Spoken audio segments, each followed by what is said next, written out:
प्रसिद्ध गजल गो मेहताब राय तांबा का एक काफी चर्चित शेर है। दिल के फफूले जल उठे सीने के दाग से, इस घर को आग लग गई घर के चिराग से। जमुई संसदीय क्षेत्र में मुख्य मुकाबले की जिस किसी प्रत्याशी की हार होगी, वह और उनके रणनीतिकार 4 जून 2024 के बाद इसी शेर को गुनगुनाकर अपना गम गलत करेंगे। नमस्कार, तापमान लाइव में आपका स्वागत है। मैं नुजहत जहां। जमुई संसदीय क्षेत्र के संदर्भ में उक्त शेर का उल्लेख क्यों किया गया है? तापमान लाइव की इस प्रस्तुति में उसकी व्याख्या की जा रही है। कुछ लोगों को अटपटा लग सकता है, पर इसे आधारहीन नहीं कहा जा सकता कि जमुई की राजनीति का चरित्र घात भीतर घात से भरा रहा है, अब भी वैसा ही है। इसे सिद्ध करने के लिए कोई प्रमाण तलाशने की जरूरत नहीं है। हाल के वर्षों के राजनीतिक घटनाक्रमों से यह सिद्ध है कि लोगों के मन में यह सवाल अवश्य उठ रहा होगा कि आखिर जमुई की राजनीति का चरित्र ऐसा क्यों है। इस क्यों का जवाब हैरान कर दे सकता है, और बातें तो अपनी जगह है ही।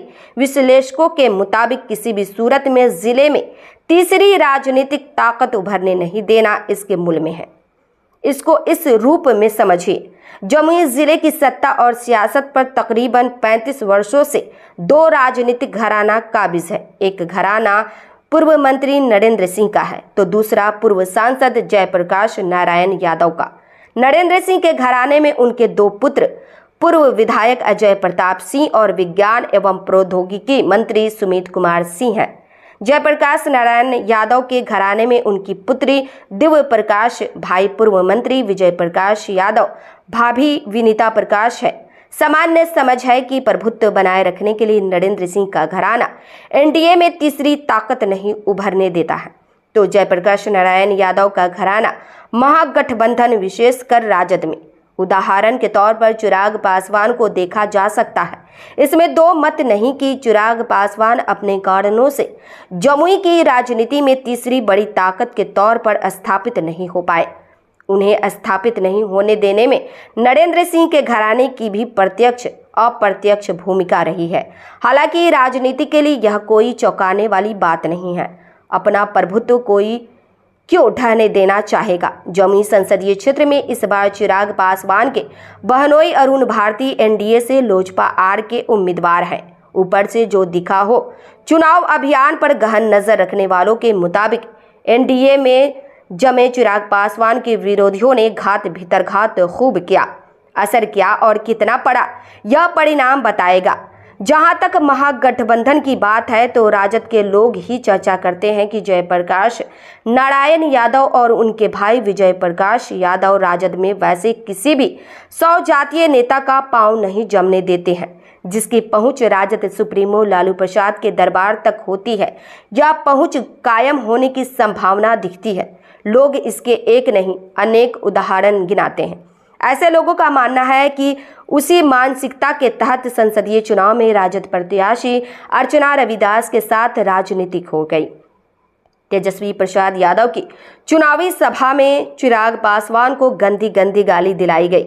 मकसद और कुछ नहीं, अर्चना रविदास का वोट खराब कर देना था। बहुत हद तक खराब हो गया। विश्लेषकों की माने तो जमुई में जो होना था हो गया।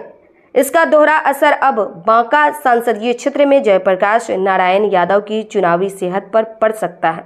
विजय प्रकाश यादव के बड़े भाई जयप्रकाश नारायण यादव बांका से राजद के उम्मीदवार हैं। गाली प्रकरण में विजय प्रकाश यादव की कोई भूमिका थी या नहीं, यह एक अलग मुद्दा है। वैसे गाली बकने वाला जिस ढंग से विजय भैया बोल रहा था और विजय प्रकाश यादव उन्हें रोकने का प्रयास कर रहे थे, उससे संदेह के दायरे में तो वह आ ही जा।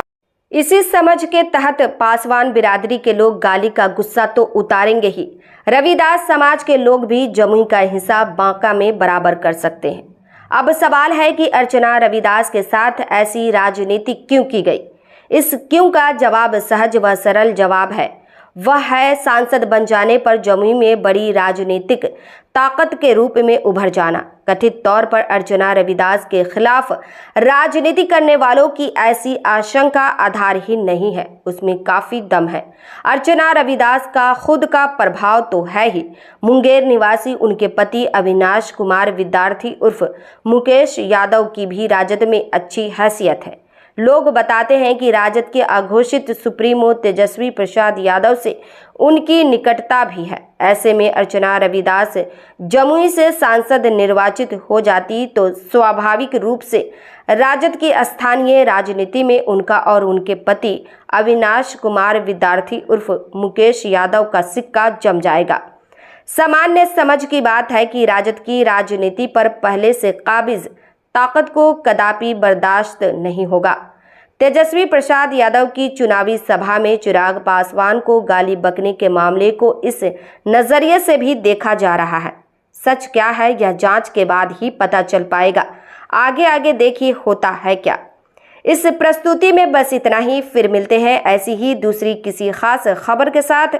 तापमान लाइव का यह विश्लेषण पसंद आया हो तो अपनी प्रतिक्रिया जरूर दीजिएगा। तापमान लाइव चैनल को देखिए, शेयर कीजिए, लाइक कीजिए और सब्सक्राइब अवश्य कीजिए। धन्यवाद।